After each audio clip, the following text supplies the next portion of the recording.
Dreamers, இன்றைக்கி நம்ம பொதுத்தமிழ் previous year question பேப்பர்லேருந்து 10 கேள்வி பதில் 10 நிமிஷம் பக்காவாக பார்க்க போகிறோம். வாங்க பார்க்கலாம். இன்றைக்கி 2012 குரூப் 2 பொதுத்தமிழ் கேள்வித்தாளிலிருந்து அடுத்த 10 61லேருந்து 70 வரைக்கும் பார்க்க போகிறோம். ஓகேங்களா? ஃபஸ்ட்டு கேள்வி, செயபாட்டு வினைச்சொற்றொடரை கண்டறிக. நமக்கு இந்த செயபாட்டு அப்படின்னு வந்தாலே நம்ம கடைசி இடத்துல போயிட்டு நின்றுடணும். ஒவ்வொன்றுத்துலையும் கட்டினான் வராது, ராஜராஜன் வராது, கட்டுவார் வராது, கட்டப்பட்டது அந்த மாதிரி பட்டது அப்படின்னு வந்தாலே நமக்கு செயபாட்டு வினைச்சொற்றொடர். அடுத்த கேள்வி போலாங்களா? வாக்கிய அமைப்பினை கண்டறிதல். பாரதியை எல்லோரும் போற்றுவர். எவ்வகை வாக்கியம் என சுட்டுக. எந்த மாதிரி வாக்கியம் இது அப்படின்னு கேட்குறாங்க. கீழே இருக்கிறது பாருங்கள். செய்வினை வாக்கியம், எதிர்மறை வாக்கியம், கட்டளை வாக்கியம். போற்றுவர் அப்படின்றது ஒரு செயல், ஒரு செய்வினை, ஒரு வினையை அவங்க செய்யலைங்க. ஓகேங்களா? அதனால் அது வராது. எதிர்மறை வாக்கியம், எல்லாரும் போற்ற மாட்டாங்கன்னு சொன்னால் தானே அது எதிர்மறை வாக்கியம் ஆகும். அப்போ அது எதிர்மறை வாக்கியம் கிடையாது. பாரதியை போற்று அப்படின்னு நம்ம சொன்னாதான் அது கட்டளை வாக்கியம். இங்கே பாரதியை எல்லோரும் போற்றுவர் அப்படின்னு சொல்கிறாங்க. அப்போ அது உடன்பாட்டு வாக்கியம். உடன்பாட்டு வாக்கியம் எப்படி இருக்குன்னா ஒரு நேர்மறையாக இருக்கும். உடன்பாட்டு வாக்கியம் நேர்மறையாகவும் இருக்கும். ஒரு செயலை செய்யணும் இல்லை செய்ய போகிறோம். ஓகேங்களா? செய்கிறேன், ஒரு செயலை செய்கிறாங்க இல்லை செய்ய போகிறாங்க அப்படின்ற மாதிரி தான் வரும்.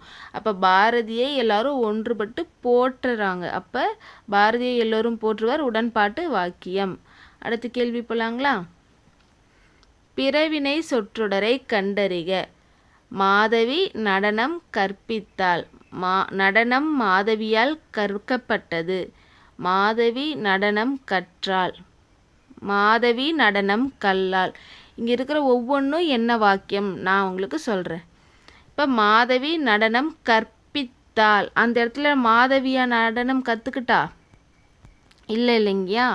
ஏன்னா மாதவி கற்றுக்கல, ஒருத்தவங்களுக்கு கற்று கொடுத்தா.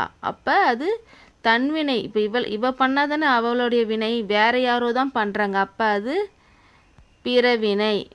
மோஸ்ட்லி பார்த்திங்கன்னா பிறவினை கேட்டாலே இந்த கடைசி தான் பார்க்கணும். எப்படி நம்ம செயபாட்டு வினைக்கு லாஸ்ட்டில் பார்க்குறோமோ அதே மாதிரி தான். கற்பித்தால், செய்வித்தால் அந்த மாதிரி முடிகிறதுலாம் பார்த்திங்கன்னா பிறவினை அப்படின்ட்டு வரும். நடனம் மாதவியால் கற்கப்பட்டது, இது என்ன வினை? செயபாட்டு வினை இல்லைங்களா? ஏன்னா நமக்கு பட்டது அப்படின்னு வந்துருச்சு. மாதவி நடனம் கற்றாள், இது செய்வினை. மாதவி கற்றுக்கிட்டா, ஸோ அதனால் அது செய்வினை. மாதவி நடனம் கல்லாள், இங்கே எதிர்மறை வந்திருக்கு. அப்போனா அது எதிர்மறை சொற்றொடர். புரிஞ்சுதுங்களா? அடுத்த கேள்வி போலாங்களா? தன்வினை வாக்கியத்தை கண்டறிக. இதில் நமக்கு எங்கே போய் பார்க்கணும்? லாஸ்ட்டில். பயிற்றுவித்தால், இது பிறவினைங்களா? பூவிழி பெரிய புராணம் பயின்றாள், அவ கற்றுக்கிட்டா. அப்போ அதுதான் தன்வினை. பெரிய புராணம் பூவிழியால் பயிலப்பட்டது, அது செயபாட்டு வினை. பயிலால், அப்போ எதிர்மறை.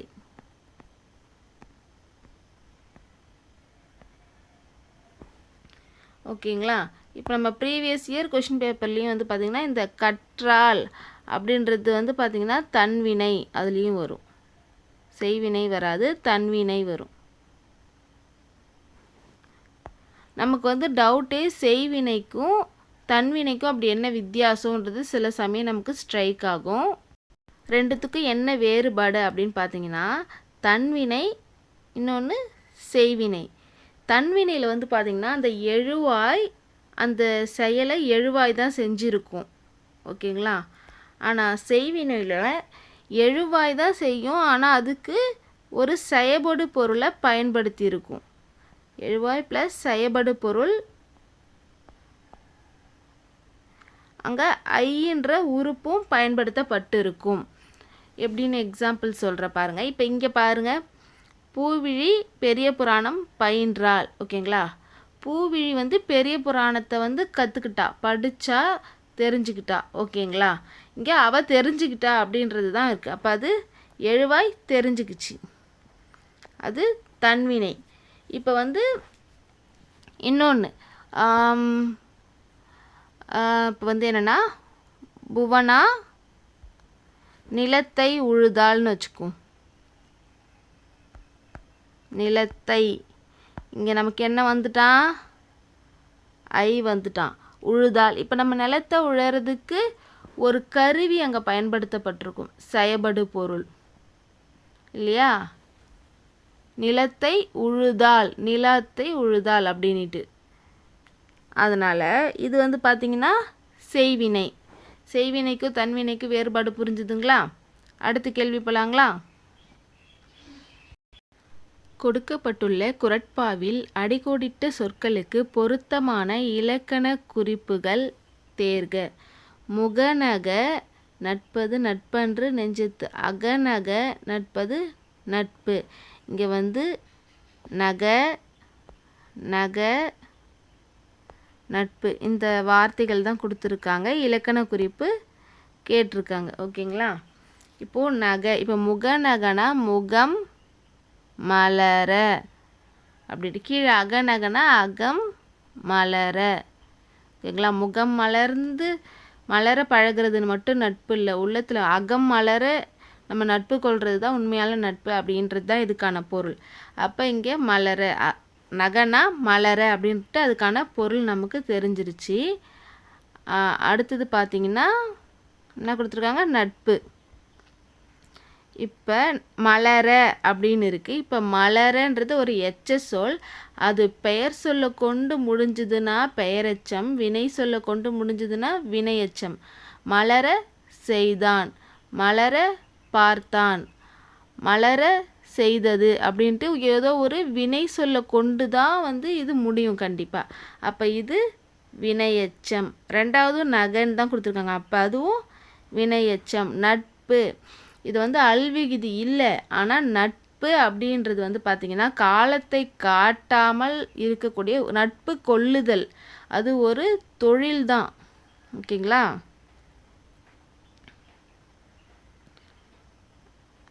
காலத்தை காட்டாமல் ஒரு வேலையை வந்து சொல்லுது. அப்போ நட்புன்றது ஒரு தொழிற்பெயர். ஓகேங்களா, அப்போ ஆப்ஷன் டி தான் ஆன்சர். அடுத்த கேள்வி போலாங்களா? வேஜர் என்ற ஆங்கில சொல்லுக்கு கீழ்காணும் விடைகளில் சரியானது.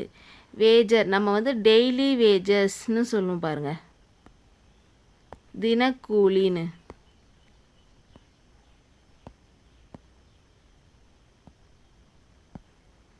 அதுதான் கூலி வாங்குபவரை தான் அப்போ வேஜஸ். வேஜர்னா கூலி வாங்குறவங்க, டெய்லி வேஜஸ்னால் தினக்கூலி. அடுத்த கேள்வி போலாங்களா?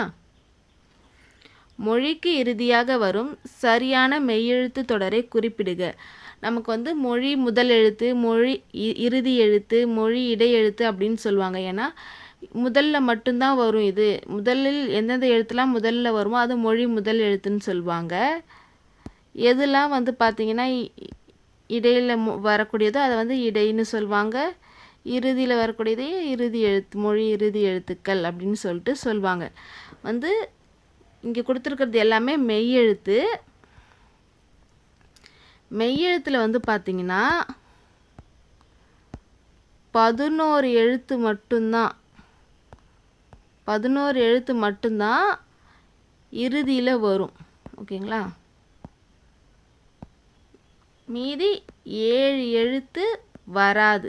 ஓகேங்களா, இப்போ இதில் வந்து இந்த 11 எழுத்து தான் வரும். உங்களுக்கு 11 ஞாபகம் வச்சுக்கிறது பெட்டரா இல்லை அந்த 7 ஞாபகம் வச்சுக்கிறது பெட்டரான்னு கூட நீங்கள் யோசிச்சுக்கோங்க. இக்கு வராது. இப்போ நம்ம கார்த்திக் அப்படிலாம் பேர் பார்க்குறோம் பார்த்தீங்களா, அந்த கார்த்திக்ன்ற பேர்லாம் வந்து பார்த்திங்கன்னா தமிழ் எழுத்தே கிடையாது, தமிழ் பெயர் கிடையாது. ஏன்னா அது பாருங்கள் இக்கில் முடியுது, அது தமிழ் பெயர் கிடையாது. இக்கு, இங்கு, இச்சு. அதை அப்படியே விட்டுட்டு வந்தோன்னா இஞ்சி, அதுக்கப்புறம் இட்டு, இத்து, 1 2 3 4 5 வந்துச்சுங்களா, இத்து. அதுக்கப்புறம் இந்து வரும், இப்பு வரும், அடுத்தது இப்பு, கடைசியாக இரு. இந்த 7 எழுத்து இறுதியில் வராது. வராத எழுத்துன்னு கேட்டால் இந்த 7 சொல்லணும், வரக்கூடிய எழுத்துன்னு கேட்டால் இந்த 11 சொல்லணும். நீங்கள் எதை வேணால் ஏன்னா இது இந்த வார்த்தைகளை, இந்த எழுத்துக்களை பார்த்தாலே தெரியும் நமக்கு வராது அப்படின்ட்டு. அதனால் நம்ம இதை ஞாபகம் வச்சுக்கிட்டாலே மீதிலாம் வரும்ன்ட்டு ஈஸியாக ஞாபகம் வச்சுக்கலாம். ஓகேங்களா? அடுத்து கேள்வி போலாங்களா? சொற்களை ஒழுங்குபடுத்தி சொற்றொடர் ஆக்குதல். தீதும் நன்றும் பிறர் தர வரா. இதெல்லாம் நீங்கள் படித்து பார்த்தாலே இதெல்லாம் வராதுன்னு உங்களுக்கே தெரியும். இதுதான் ஆன்சர். அடுத்த கேள்வி போலாங்களா? செயல்பாட்டு வினை சொற்றொடரை கண்டறிக. நம்ம எங்கே கடைசியாக போய் பார்க்கணும்? பட்டது வந்துட்டானா, அப்போ வந்து ஆன்சர். அடுத்த கேள்வி போலாங்களா? பொருந்தா இணையை கண்டறிக. அரும்பு, மொட்டு. ஓகேங்களா? மலருடைய அது மலர்றதுக்கு முன்னாடி நிலையை மொட்டுன்னு சொல்லுவோம். அதை தான் வந்து அரும்புன்னு சொல்லுவோம். ஓகேங்களா? அப்போ அது கரெக்டு. முகை, மலர், அதுவும் கரெக்டு. அலர், வி, அதுவும் கரெக்டு. ஓகேங்களா? இங்கே எல்லாமே வந்து அதுக்கான பொருளாகவே இருக்குது. பூ வந்து மலர்றதுக்கு முன்னாடி ஸ்டேஜ் தான் வந்து மொட்டுன்னு சொல்லுவோம். இப்போ ஒரு சிலதை வந்து மொட்டுன்னு சொல்லுவோம். இப்போ அரும்புன்னு சொல்கிறோம், அதுவுமே மலர்றதுக்கு பிஃபோர் ஸ்டேஜை தான் அரும்பு அப்படின்னு சொல்லுவோம். அது மலர்ந்த ஸ்டேஜை வந்து பார்த்தோன்னா முகை அப்படி சொல்லுவோம். அலர்னா அது வாடி கீழே விழுது. ஓகேங்களா? விழுந்தது தான் வந்து அலர்னு சொல்லுவோம், வீன்னு சொல்லுவோம். ஆனால் இங்கே பாருங்கள், அறிவை வேறு, தெரிவை வேறு. அப்போ இதுதான் பொருந்தாத சொல். ஓகேங்களா? சாரி, அறிவைனாலும் தெரிவைனாலுமே பொருந்தக்கூடியது தான். ஆனால் என்னென்னா இது மூணும் பாருங்களேன், இது எல்லாமே வந்து மலரின்